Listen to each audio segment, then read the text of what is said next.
Hello guys, magandang araw sa ating lahat. For today's video po natin, ibablog natin ating mga katribo sa kanilang mga ginagawang pagtawid ng mga motor dito sa amin.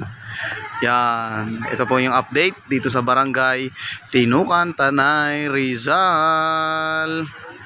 Ayan po yung trabaho ng ating katutubong pamayanan. So naggawa po sila ng balsa, no. Yan. Tapos yung mga motor sinasakay doon para hindi mabasa sa tubig. Yan. Yan. Patay, sorry. Yan.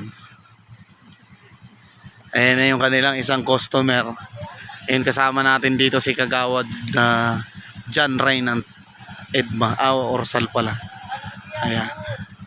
Ayan, o. Ayan, ganyan lang kasimpleng buhay dito sa aming probinsya. Yun, tumakbo na si Pangulo. Ayan, o. Ayan, Lods. O, nakaway pa. Ay, hi. Ayan. Ayan nga pala yung nakahubad na yan. Si Botlag Channels yan, mga idol. Supportahan nyo rin ang kanyang pagbablog. Ayan. Yan.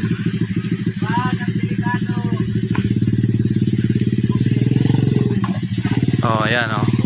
Successful. Ayun. At siyempre, ito yung kanilang kuta.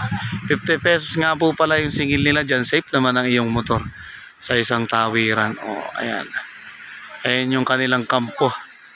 Ayan, ayan, ayan.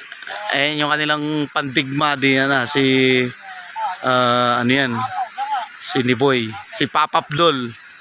Ayan, ayan. Oh, ayun, nangaway pa si Kagawad Edma. Ayan. Okay.